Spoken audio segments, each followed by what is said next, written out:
Hello students.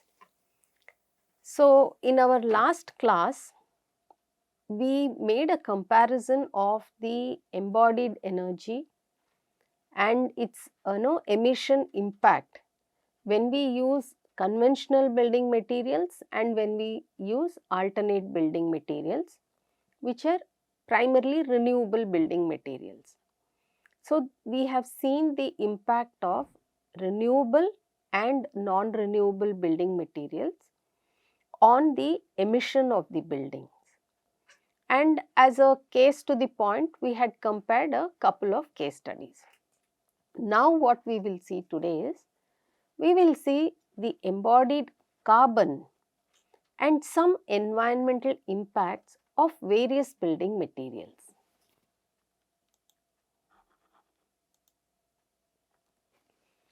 And so in today's class, we will see embodied energy and embodied carbon of certain building materials and embodied carbon value for various materials in the Indian context.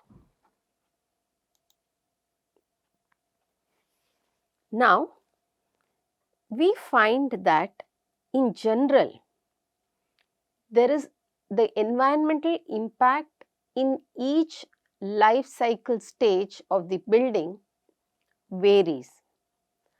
So, this picture shows the contribution of each of the three life cycles to the total environmental footprint of the building. For the, here I have taken three environmental categories because the focus of the research of this class is not on environmental categories, and therefore I have taken only three which we already have seen. First is the energy, second is the GWP, which is the global warming potential, and ODP is the ozone depletion factor. Now, out of the three life cycle stages, which are material production, so this indicates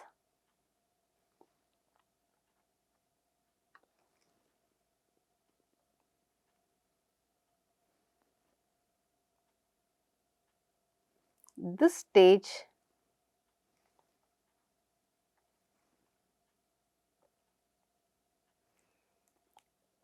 stage indicates material production, the contribution to each of the categories due to material production, transportation stage,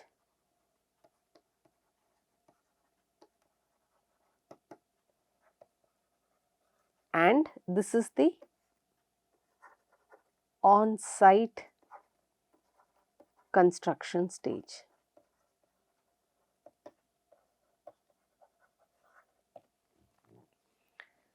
Now, out of the three life cycle stages, we have considered these three life cycle stages.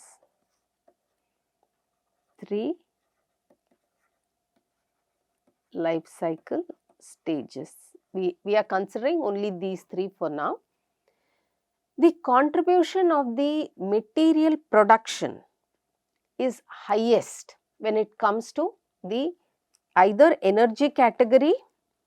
You can see here in the energy category, material production stage contributes highest to the impact, and so is the global warming potential stage. It contributes the maximum. Now, to the total environmental footprint of the building, and it varies between about 88% to 97%. So, about 87% to 97% of the environmental impact happens in the material production stage, and therefore material choices by an architect is very important in reducing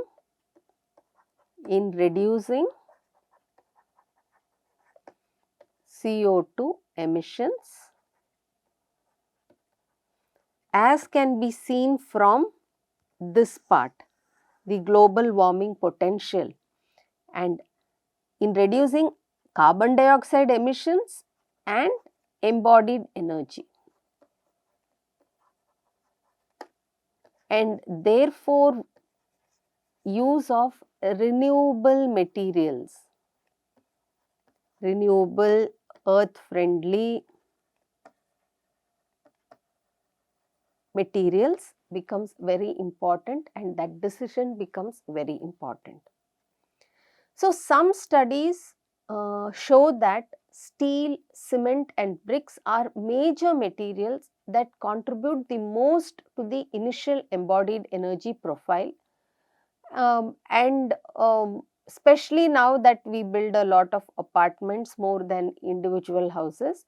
When we build apartments, it is stilt plus 4, so it's a 4-story apartment, and you can see that no, the amount of energy that is consumed by the building materials is extremely high, leading to high emissions. Now, also what happens is, when it comes to the ozone depletion, transportation stage also contributes equally high. See, the transportation stage contributes to about 48%. Why does that happen? This is due to the high use of diesel for transporting the building materials to the site. Hence, it becomes very important to choose locally available building materials. And therefore, I reiterate, as I did in the previous classes, if one has to choose, say, a flooring material, you have a choice to choose the flooring from a local place, or from within the state, or from outside the state, or even outside the country. Depending on your choices, this transportation energy can go anywhere between 47% to even 80% damage can happen, because diesel is the contributing factor. And then the final on-site construction stage constitutes to about maybe 1 to 5% of the total impact of all the categories, except in the ozone depletion stage. And why is it that in the ozone depletion stage, on-site construction stage, the damage happens more? That is primarily because of use of diesel, petrol and electricity, which is associated with the running of machineries. You do excavation, you do watering, for which you use diesel pumps. Generators are used. For paving, we need machinery, tipping and other on-site operations, because of which the contribution due to the diesel, petrol and electricity increases on-site construction stage emissions, especially in the ozone depletion factor. And hence we come to what we come down to is, on-site construction stages must look at vernacular and traditional building practices, which did not lay much emphasis on use of machineries. This is possible in some of the building typologies, not in all the building typologies. But it's important for an architect to understand how his decisions will impact the environment, how his decisions of choice of material will impact carbon dioxide emissions and energy emissions and global warming potential emissions, simply because of the choice of building material. Hence, be wise to choose renewable, earth friendly building materials. Try to source the materials from local places adjacent, very close to your building site, and try to use practices which are not energy intensive, construction technology practices which are not energy intensive. In the previous classes, when we were discussing technologies with renewable materials, you saw the jack arch roof and the filler slab. These do not require very heavy machinery as compared to many other construction techniques.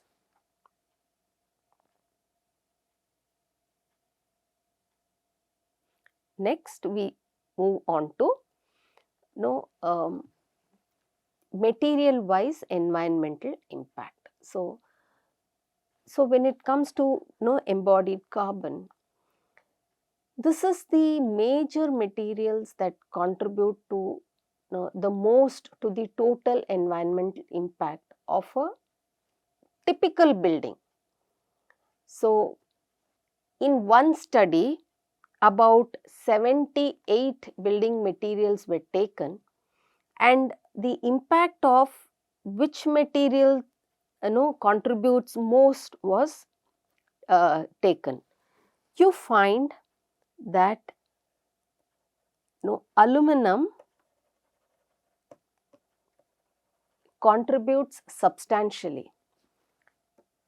Brick, one of the highest contributors to energy, and cement is one of the high contributing factors to the global warming potential. And you can see that steel, when used in the form of steel bars, and these are other materials. So although dependent on which environmental category one looks at, the major building materials contributing to the environmental impact of the building are bricks, and bricks contribute to about 40 to 55% of energy. So 40 to 55% of embodied energy is consumed by brick, and that reflects directly on the emissions. And you can see that brick also contributes humongously to the global warming potential. Then cement is another big contributing factor. Between 20 to 35% of embodied energy contribution to a building is by cement. So cement in the form of it's used everywhere in the form of concrete and mortar. So it's a big contributing factor, and steel bars contribute to between 5 to 10% of embodied energy emissions, while aluminum sections contribute to about 2 to 4%. And that's because the quantity of aluminum is very less. If you increase the quantity of aluminum in a building, then the impact of aluminum in embodied energy and global warming potential releases is going to be higher. Aggregates contribute to about 2 to 4%. Now, galvanized iron pipe and diesel use are the major contributors to ozone depletion factor, though we are not considering that right now, because that is a slightly advanced another concept is getting introduced, ODP, ozone depletion factor. So we are not looking at it primarily now, but understand that diesel is a primary contributor to transportation of building materials to the site and also to the machineries. that we saw in the previous slide, like hydraulic excavator or concrete mixer and things like that.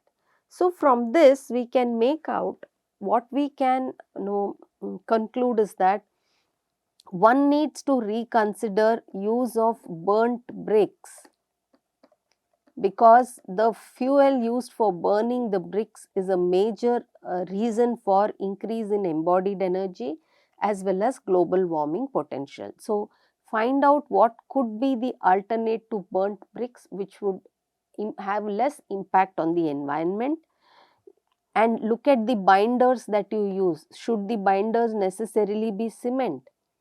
If you can have alternate binders like lime, which are renewable and environment friendly, try to go for it, because cement contributes to the embodied energy and global warming potential. Similarly, steel in reinforcements can be reconsidered. Try to look for other renewable materials. As I had already said, bamboo reinforced slabs are now in vogue in many parts of the country, especially in Kerala. And therefore, if these three building materials, burnt bricks, any binder which is cement, I am talking of cement as a binder, burnt bricks, cement and steel contribute humongously to the embodied energy and global warming potential, and therefore one needs to relook at building material choices. Now let us look at the which fuel contributes most. Now, the electricity mix is dominated by hard coal, which contributes to about 57% of embodied carbon. Then, next comes lignite.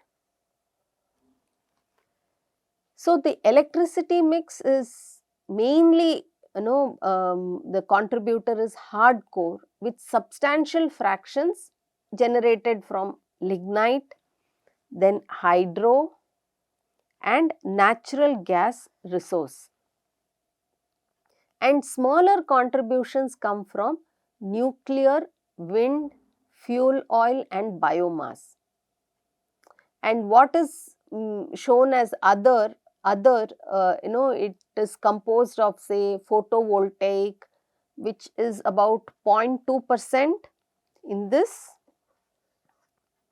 So PV is about 0.19%, coal gases, waste from energy, biogas, all these club together to come to 0.5%, and therefore you can see that hard coal from electricity and lignite 14% and hydro 11%, these seem to be the major contributors. Now, the embodied energy per unit weight of building material is given here, which is brick. Now, what we are trying to see here is how the embodied energy of brick is based on the manufacturing kiln. Depending on the kiln or the fuel, the embodied energy per unit weight increases or decreases. So here you can see that hydraulic zigzag kiln, when brick is manufactured using hydraulic or zigzag kiln, the embodied energy is highest in that quality of brick. And next to that is brick made with clamp kiln and bull's trench kiln, common brick or facing brick is the third contributor. The manufacturing process of the common brick comes third, and fourth is brick using bull's trench kiln, and fifth is the brick manufactured using Hoffman kiln. Compare this to rammed earth. Rammed earth has only 2 megajoules per unit weight. Hence, you can see that the common facing brick that we use is more than double. It's more than double of rammed earth. And even this rammed earth, if it is made up of stabilized soil, it is about 2 megajoules per kg. Whereas, if we use unstabilized earth, unstabilized mud blocks or unstabilized earth, then it won't be that high. The rammed earth brick contributes to the least when it comes to embodied energy. Hence, first what we have seen in the earlier slide is brick is a major contributor to embodied energy. Next, the method of manufacture. Method of manufacture, which is in the form of kiln that is used to burn the brick, is the reason why the embodied energy of the brick may be high or low. Hence, try to choose brick which is burnt using a technology which does not make the brick a high embodied energy building material.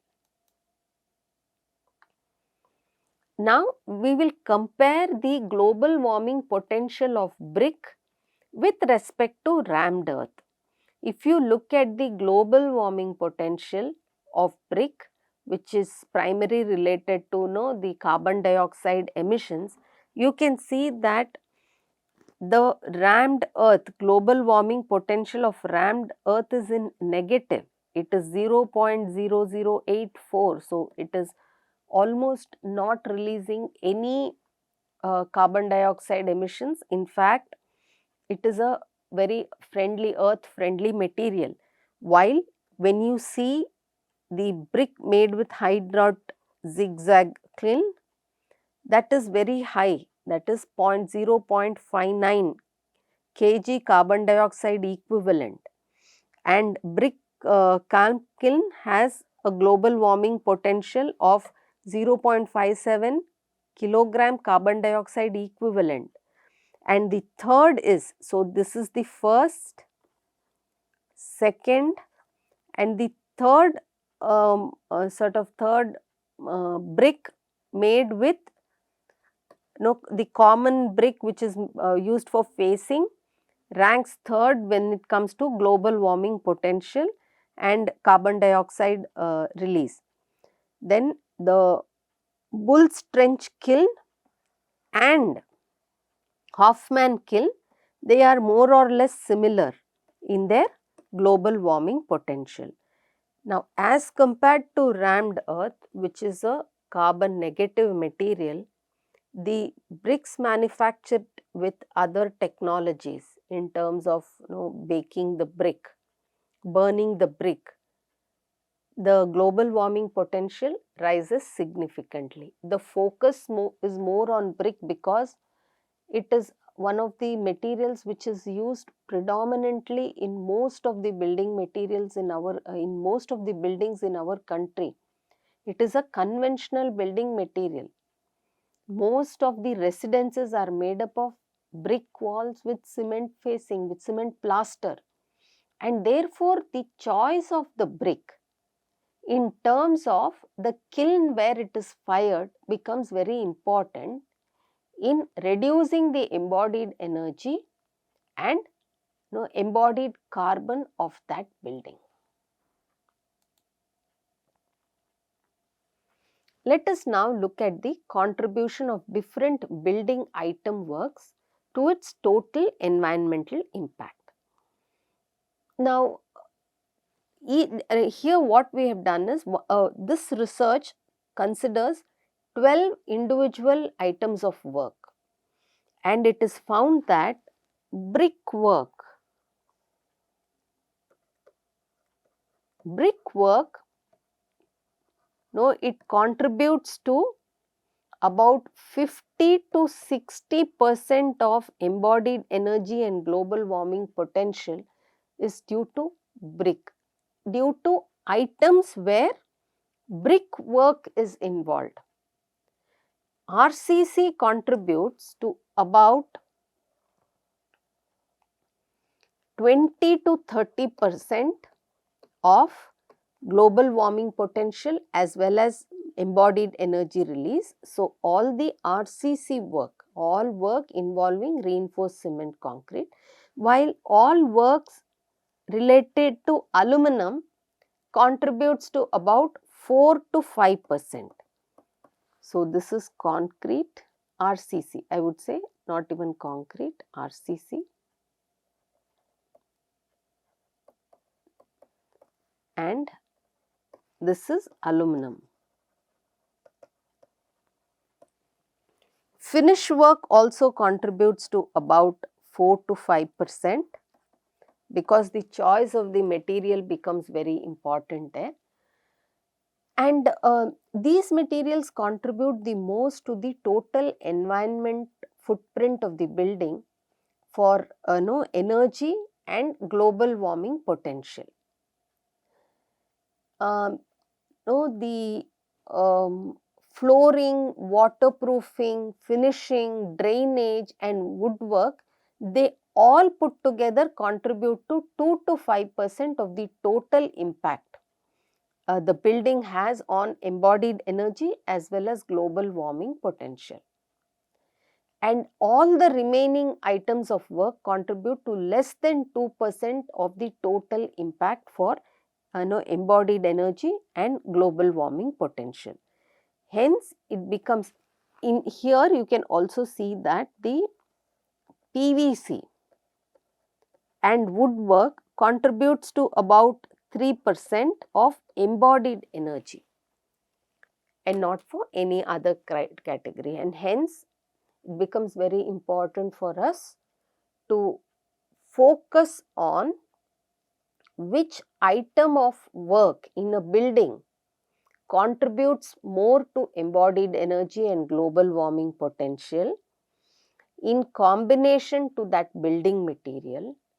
What we must do as architects and designers is reassess the building material used for that particular item of work, so that the embodied energy component due to that item of work comes down. Here we look at the embodied carbon of various building materials in the Indian context along with its global warming potential. Now, the global warming potential was developed to allow comparisons of global warming impacts of different gases.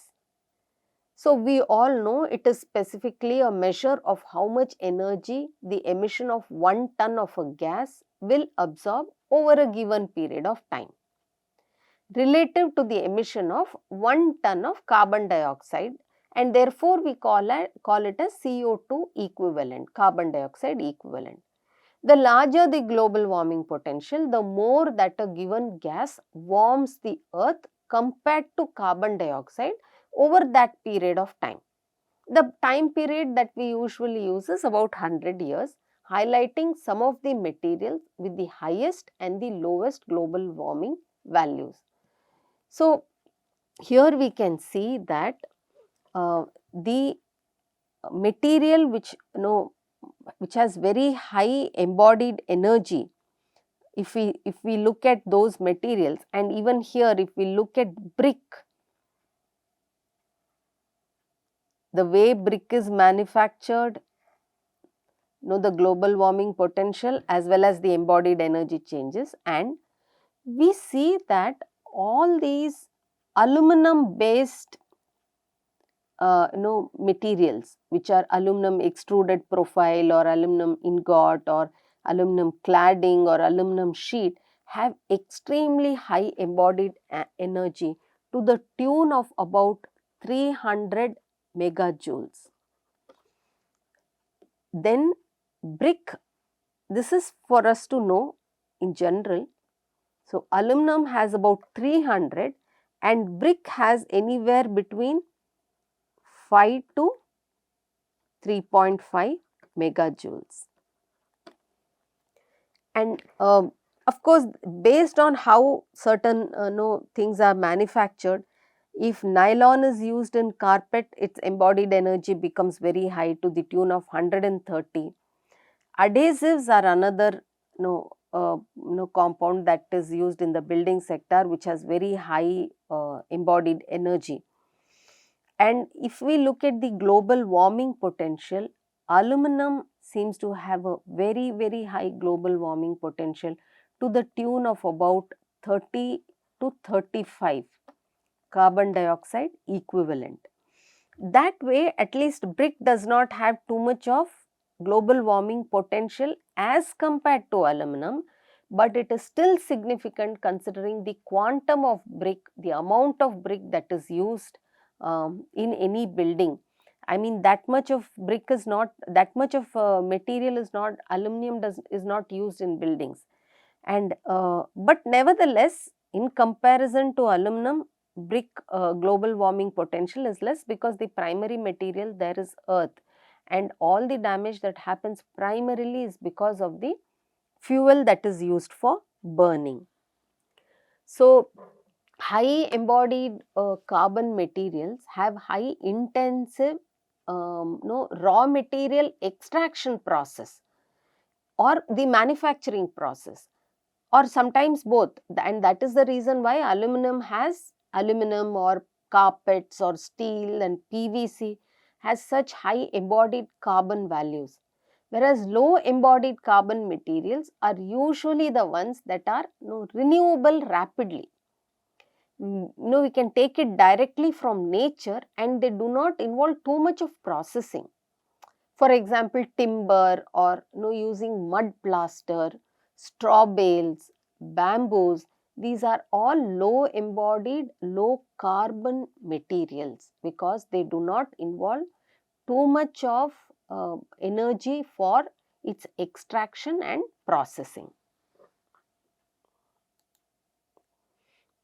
Here are some of the other materials just for comparison, for you to understand the embodied energy as well as the global warming potential. We see that some materials like copper have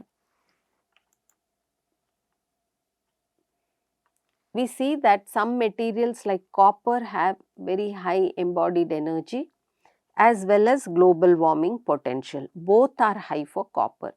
Expanded polystyrene insulation, the embodied energy is high as well as its global warming potential. If you look at steel, anywhere that steel is used, its embodied energy is high, 51, and its global warming potential is also very high. UPVC window frames, the embodied energy is high and global warming potential is high. So, anything with PVC is high. Whereas we look at materials which are from nature or which we call as renewable, the embodied energy and global warming potential is relatively less for gypsum as a raw material, for lime mortar and for mud plaster. We also see that rammed earth has very less embodied energy as well as the global warming potential is in fact negative. It is a carbon negative material, and this gives us a sort of a perspective about the various materials in the Indian context and their embodied energy and global warming potential. And what we should also understand is here we have taken three of the most common construction materials and their relative carbon dioxide emission for 1 metric ton of the material product. Steel has the highest carbon footprint as there is a long process and lot of energy is involved in its extracting it from the iron ore and converting it into steel. Now there are multiple methods of production of steel, but in general steel has a very high value. Now, you can use BOF or electric arc furnaces, and based on which we have already seen previous classes, based on the nature of steel, its embodied carbon and carbon emissions during its material manufacture process is very high. Then wood. Though wood is a naturally occurring material which can be used in the construction, it still has to undergo some processes in the form of being made into either planks or veneers or plywoods. If it has to undergo that process, then it still has a considerable amount of embodied carbon emissions, and most of this could come because of the adhesives that go into it. Concrete has a lower embodied carbon value as compared to the others, because except for cement, the other raw materials used in it, which is aggregate, water and sand, they do not need large amounts of energy to procure and process. But when it comes to reinforced cement concrete, its embodied emission is very high, because you need to factor in the use of steel. So this is the graphical representation to kind of have a perspective of which building material gives more of emissions. So in this class we saw the embodied carbon and carbon dioxide emissions of various building materials, especially in the Indian context. We also saw the contributing factor, whether it was at a manufacturing stage or transportation stage or on-site stage, of various building materials. And what we learn from it is, it's not just the embodied carbon and the carbon dioxide emission of a building material, but if we look at the quantum of the material used in the building, then even a moderately high embodied energy material would contribute extremely high to the entire building. So the where that particular building material is used, that component is also very important, and we have seen briefly those items of work also. So with this I will stop today's class, and we will continue with another topic in the forthcoming class. Thank you.